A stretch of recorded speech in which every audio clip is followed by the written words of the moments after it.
김기현은 13%포인트 오른 반면에 안철수는 무려 20%포인트가 올랐군요. 그런 가장 큰 요인이 효과인 것이죠.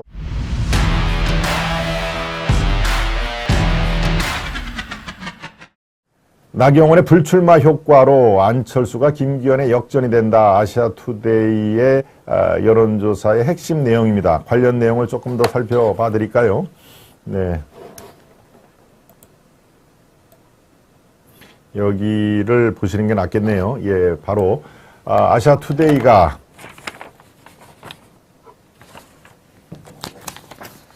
여론조사 업체까지 말씀을 드리는 게 더 이 객관성을 유지를 하겠습니다. 아시아투데이가 의뢰를 한 것입니다.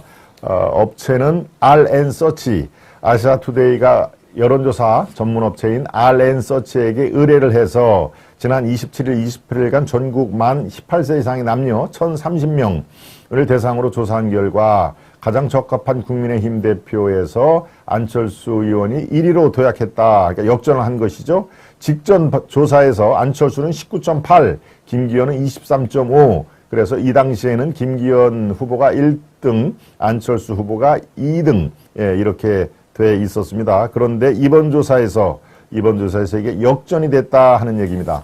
네, 조금 더 살펴보도록 하겠습니다. 1월 1일, 1월 31일, 예, 바로 이 회색 글은 1월 1일 조사한 거고요. 1월 30일, 바로 최근 조사는 빨간색의 막대 그래프를 보시면 되겠습니다.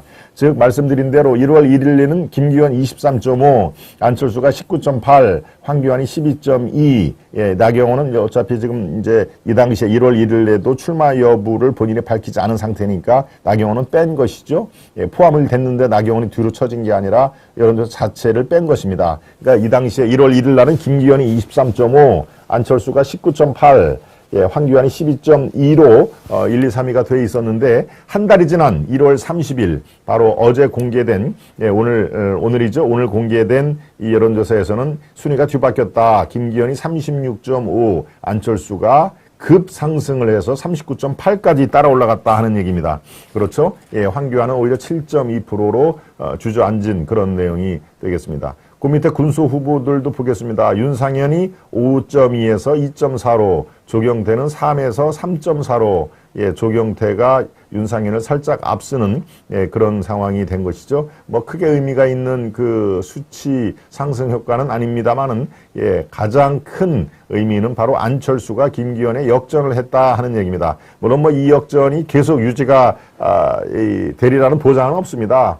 예, 또 한 일주일 뒤에 다른 어떤 그 모멘텀이 있어서 또 김기현이 재역전을 할 가능성도 있고요. 그런데 아무튼 한 달 동안에 김기현은 13%포인트 오른 반면에 안철수는 무려 20%포인트가 올랐군요. 예, 그러니까 거의 뭐 수직 상승이나 다름이었는데요. 예, 그 이유가 바로 그렇습니다. 나경원의 불출마. 예, 그런 가장 큰 요인이 나경원 효과인 것이죠. 불출마 효과. 예, 바로 이 나경원을 지지했던 분들의 상당수가 안철수 쪽으로 지지 의사를 표명했다 하는 얘기입니다.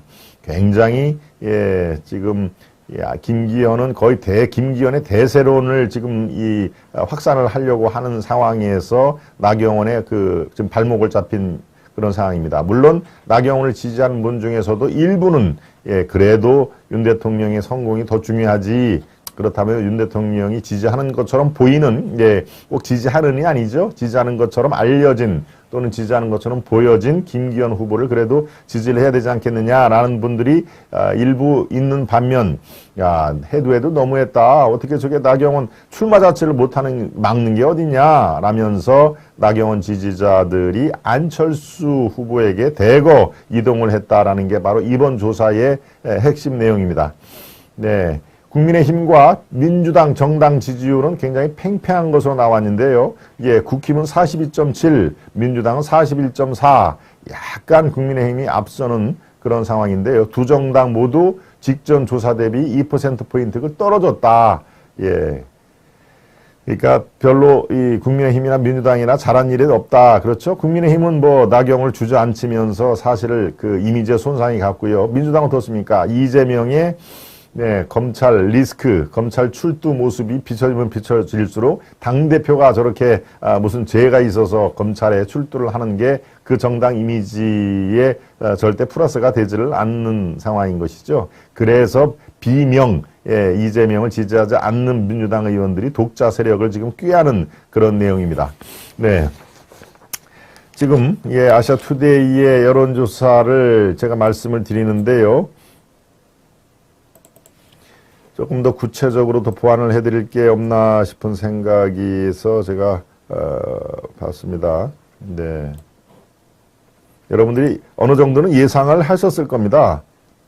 이번에 이 결선 투표도 한번 보겠습니다. 그렇다면은 이제 안철수 대 김기현 대 안철수가 1차 투표에서 과반을 넘지를 못하고 누가 1, 2등 간에 안철수가 1등으로 1차 투표로 끝내든가 아니면 김기현이 1차 투표에서 1등을 해도 50%를 넘기가 지금 상당히 쉽지가 않죠. 이렇게 팽팽을 하면은 50%를 못 넘습니다. 왜? 또 황교안이라든가 이 조경태 다른 후보들이 있으니까요. 그런데 결선 투표를 가상해서 질문을 했더니 결선 투표에서도 안철수가 이기더라. 그렇지만 이건 오차 범위 내에 접전을 벌인 매우 팽팽한, 그러니까 승부는 누구도 모른다 하는 얘기가 오히려 적당한 말씀으로 보이네요. 결선 투표를 가정한 양자 대결에서 안철수 대 김기현 46.6 대 41.2 46.6 대 41.2니까 어떻습니까? 오차범위 안에 있는 것이죠. 오차범위 안이라는 얘기는 누가 승리한다고 답을 할 수가 없다는 얘기입니다. 여론조사 기관이라든가 시점, 그 다음에 학문, 설문조사를 살짝 바꾸면은 다른 조사 결과가 나타날 수가 있기 때문에 이것은 46.6 대 41.2로 안철수가 앞서는 상황이지만 안철수가 이기겠다, 상당히 앞서 나간다라고 얘기를 할 수가 없는 상황이라는 얘기입니다. 오차범위 아니라는 얘기는 김기현 대 황교안, 만약에 2등으로 황교안이 올라갔을 때는 김기현 50.2, 황교안이 16.6, 이것은 김기현이 커다란 더블 스코어 차이로 김기현이 이기는데 안철수가 2등으로 결선 투표에 올라가면은 바로 이런 역전 현상이 생기더라 하는 얘기입니다. 어느 정도 여러분들이 아마 예상을 했었겠지만 지금 그 상승폭이 상당한 아주 가파른 추세에 있다는 것이 눈에 띄는 것이죠. 네, 지역을 한번 보겠습니다. 지역에서도 TK 또 60세 이상 국민의힘 지지층에서도 김기현과 황교안을 앞섰다. 그러니까 이번 조사에서는 매우 안철수 후보 쪽에서는 아주 고무된 현상이죠. 각 연령별도 그렇고 지역별도 그렇고, 네. TK층에서 안철수는 43.9, 김기현은 27.2를 얻는데 그쳤다. 그러니까 TK에서도 상당히 안철수의 약진이 두드러진다. TK에서 탄탄한 지지층을 확보하고 있는 황교안 전 총리도 16.6을 얻었다. 그러니까 TK에서는 안철수, 김기현, 황교안 이렇게 세 사람에게 표가 상당히 분산되는 효과를 거두고 있다 하는 얘기입니다. 이어서 조경태, 윤상현 이런 후보고요. 자, 60세 이상 국민의힘 지지층, 국힘의 역시 지지층은 60대, 70대들이 상당한 그 비중을 차지하고 있죠.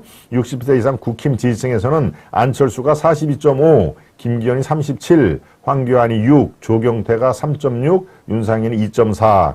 그러니까 60세 이상 국민의힘의 주력 부대인 60대 70세에서도 안철수의 약진 현상이 두드러지고 있다. 네, 이 조사를 했던 RS서치는 RN서치죠. RN서치, R과 서치, RN서치는 이렇게 분석을 했네요. 만약 결선 투표가 진행이 되면 TK에서 꾸준하게 두 자릿수의 지지를 받고 있는 황교안 지지층들의 전략적 선택이 최종 결과를 가지는 중요한 열쇠가 될 것이다. 네, 황교안 지지층, 이 황교안이 만약에 이제 3등으로 이렇게 결선 투표에 올라가지 못하는 경우죠. 3등으로 못하는 경우에 황교안을 지지를 했던 TK층, 꾸준하게 13%, 15%까지 나오는 이 황교안 지지층이 두 사람 중에서 누구를 선택할 것이냐, 이것이 상당한 변수로 작용할 것이다.